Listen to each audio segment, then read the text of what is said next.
Hey, Anin, bonjour, my relatives. My name is Tyler Stute. My reservation is from Turtle Mountain Band up in North Dakota. I was born and raised in Kansas.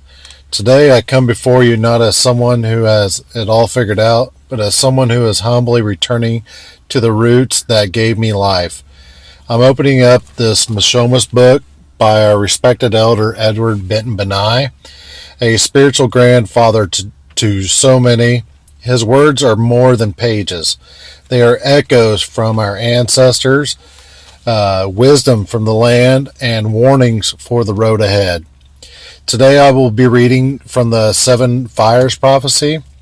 It's a sacred teaching passed down through the generations of the Anishinaabe people, which is also the Ojibwe people. And I don't believe this prophecy is just for the Anishinaabe. I believe it carries a universal message that echoes across Turtle Island and speaks in harmony with the prophets of old, just like Isaiah, Jeremiah, Ezekiel, and John there in the Bible. To me, this prophecy isn't just a story. It's a final warning. It is a mirror and a map and a fork in the road. A call to return to relationship with the Creator, with the land, and with each other. We are once again standing at a crossroads, as the prophecy said it would be, a time we must choose. The path of greed, destruction, or disconnection, or do we choose the path of balance, love, responsibility to the next 7 generations? And I've come to realize something deeply personal. If those before me had chosen the other road at the 4th fire, I wouldn't be here. My bloodline would have been lost in smoke, my spirit never given breath. A very chance that I've been given to walk, to speak, to pray might have never existed. That realization hits me like a drum beat to the chest. I'm a gift from the Creator. We all are. But I've misused that gift. I've wandered off the path, and now I'm scraping back the layers, returning to the sacred fire. Because this time, I'm listening. This reading is not about performance. It is about prophecy. It's about remembering who we are and who we're called to be. It's about reconnecting to the land, the language, the water, the drum, and each other. It's about not waiting for someone else to fix the world, but realizing that it starts with us. So I invite you, wherever you are, however you came across this message, to pause, breathe, and just listen with your ears. Let the words fall not just on your ears, but into your heart, into your bones, and into your soul. Because we only get one more chance to choose the good road. Let us choose it together. Let us return to balance. Let us fulfill the vision of the 7th fire so we may ignite the 8th fire of peace, truth, and unity. Miigwech, may the words of our ancestors rise like the smoke to the heavens and settle like dew upon our hearts. May we walk upon this path together in humility, in love, and in truth. So now I'm going to read from the Mishomis Book. This is a book by Elder Benton-Banai. Here, I'll read the back cover real quick. A truly significant effort. Every tribe should support this kind of writing about their history and traditions by Vine Deloria Jr. The Ojibwe is one of the largest groups of Native Americans belonging to the Anishinaabe people of what is today Canada and the northern United States. The Mishomis Book, the voice of the Ojibwe, documents the history, traditions, and culture of the Ojibwe people via stories and myths passed down through generations. Written by Ojibwe educator and spiritual leader Edward Benton-Banai, the Mishomis Book draws from traditional teachings of tribal elders to inform young readers about Ojibwe creation stories and legends, and the origin and meaning of the Ojibwe family structure and clan system, the Midwin religion. Construction and use of the water drum and sweat lodge, and modern Ojibwe history. Written for readers from all cultures, but especially for the Ojibwe and Native youth. The Mishomis Book provides an introduction to Ojibwe culture and an understanding of the sacred Midewiwin teachings, aiming to protect this knowledge by instilling its importance in a new generation, encouraging the preservation of a way of life that is centered on respect for all living things. These vibrant stories about life, self, community, and relationships to nature are as relevant today as they were centuries ago. I would highly recommend picking up this book. It to me, it opened up a lot, and it brought a lot more questions. So with this, I'll dig into chapter 13, The Seven Fires. The accounts of our life that have been handed down to us by our Ojibwe elders tell us that many years ago, 7 major prophets came to the Anishinaabe. They came at a time when the people were living a full and peaceful life on the northeastern coast of North America. These prophets left the people with 7 predictions of what the future would bring. Each of these prophecies was called a fire, and each fire referred to a particular era of time that would come in the future. Thus, the teachings of the 7 prophets are now called the 7 fires of the Ojibwe. The first prophet said to the people, "In the time of the first fire, the Anishinaabe nation will rise up and follow the sacred shell of the Midewiwin Lodge. The Midewiwin Lodge will serve as a rallying point for the people, and its traditional ways will be the source of much strength. The sacred Medjas will lead the way to the chosen ground of the Anishinaabe. You are to look for a turtle-shaped island that is linked to the purification of the earth. You will find such an island at the beginning and end of your journey. There will be 7 stopping places along the way. You will know that the chosen ground has been reached when you come to a land where food grows on water. If you do not move, you will be destroyed." The second prophet told the people, "You will know the second fire because at this time the nation will be camped by a large body of water, and this time the direction of the sacred shell will be lost.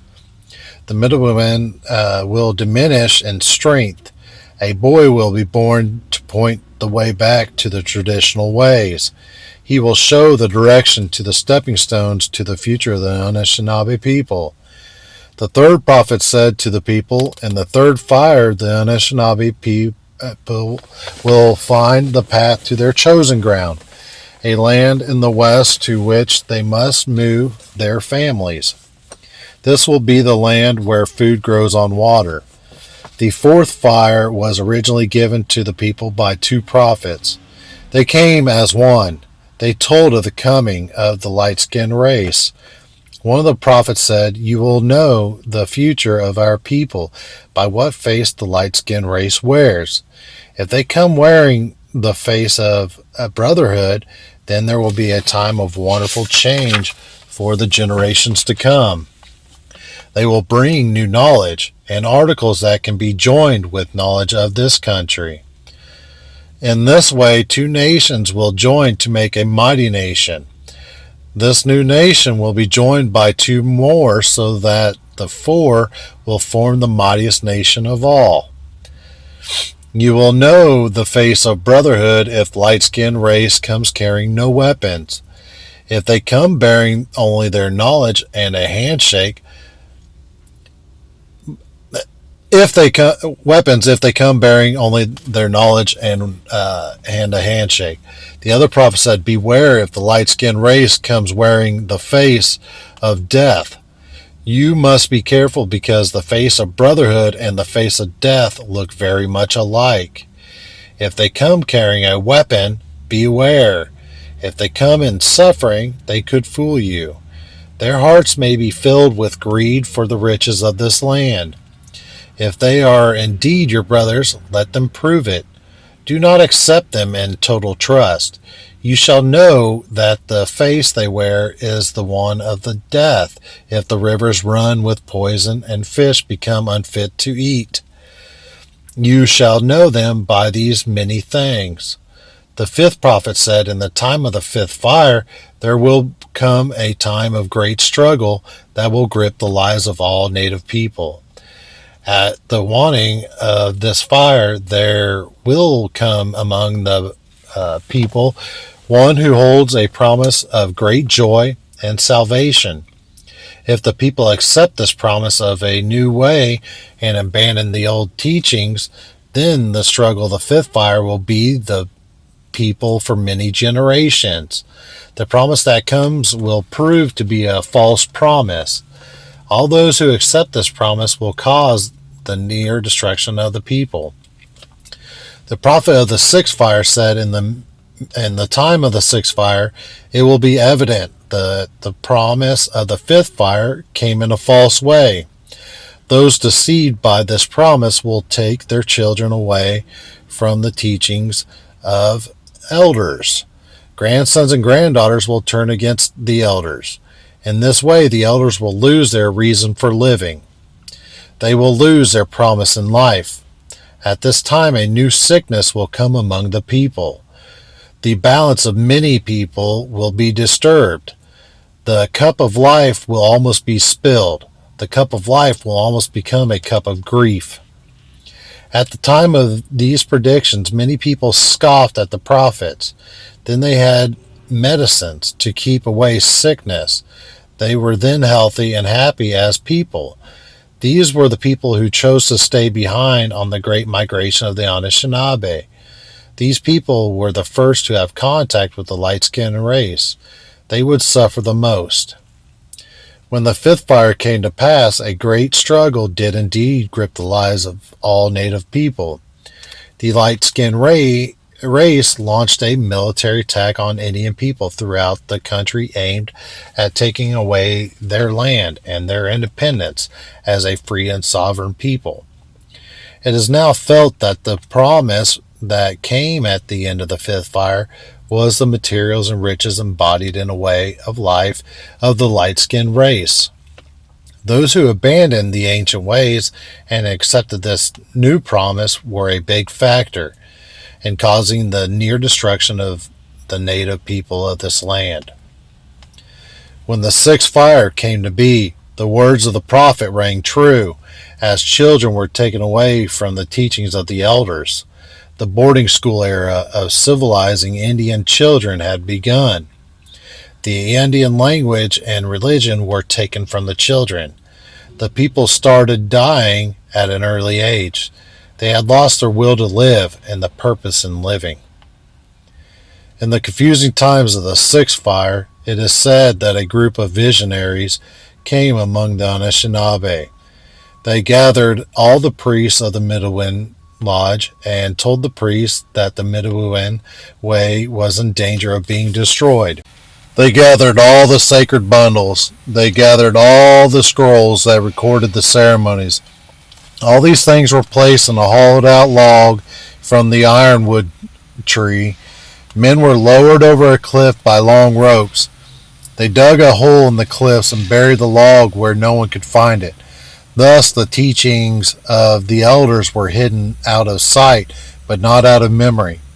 It was said that when a time came that the Indian people could practice their religion without fear, that a little boy would dream where the ironwood log full of the sacred bundles and scrolls was buried. He would lead his people to the sacred place. The seventh prophet came to the people long ago, was said to be different from the other prophets. He was young and had a strange light in his eye. He said, in the time of the seventh fire, a new people will emerge. They will retrace their steps to find what was left by the trail. Their steps will take them to the elders, who they will ask to guide them on their journey. But many of the elders will have fallen asleep. They will awaken to this new time with nothing to offer. Some of the elders will be silent out of fear. Some of the elders will be silent because no one will ask anything of them. The new people will have to be careful and how they approach the elders. The time of the new people will not be easy. If the new people remain strong in their quest, the water drum of the Midwinter Lodge will again sound its voice. There will be a rebirth of the Anishinaabe nation and a rekindling of the old flames. The sacred fire will again be lit. It is at this time that the light-skinned race will be given a choice between two roads.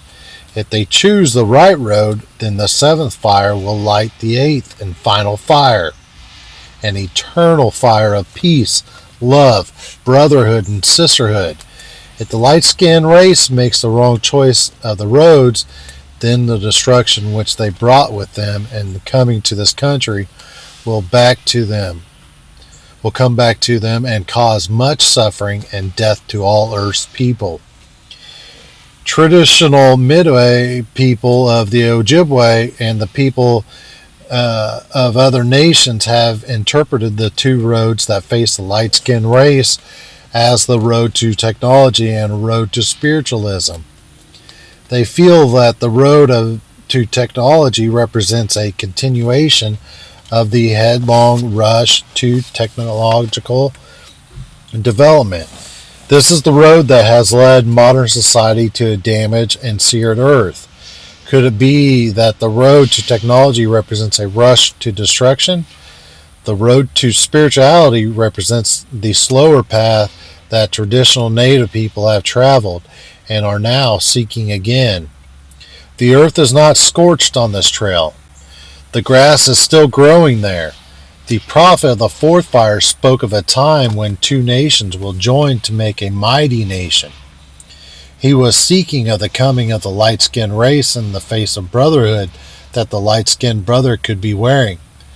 It is obvious from the history of this country that this was not the face worn by the light-skinned race as a whole.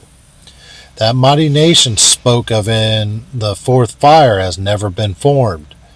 If we natural people of the earth could just wear the face of brotherhood, we might be able to deliver our society from the road to destruction. Could we make the two roads that today represent two clashing worldviews come together to form that mighty nation? Could a nation be formed that is guided by respect for all living things? Are we the new people of the seventh fire? I think this is a very powerful teaching for all of us. And if you can, I highly recommend, please go pick up this book and check it out. A lot of great information in this. And this is America's true history. This is the history before America became America. After it was called Gomer, I believe all that. This. And before America, it used to be called Turtle Island. It's in the shape of the turtle. So if you guys can, if you guys want some true, really heartfelt history, and not just history, but things that we can actually do to change our society. This in the Anishinaabe culture, they talk about the medicine wheel quite a bit. A lot of people are familiar with that. But we also have the 7 grandfather and the 7 generation teachings. And I believe, we all need to start, thinking 7 generations ahead, because that is how we give our future children the generation that they deserve, not the one that isn't going to lead to anything but destruction. So with that, I say miigwech to all of my relatives, and thank you for taking the time and listening to this. I know I'm not a traditionalist. I'm just a lost soul finding my way back home. So if I can do it, I know you all can do it, and we all can do it together, because unity is how it comes together. Miigwech, y'all have a blessed one. Stay safe.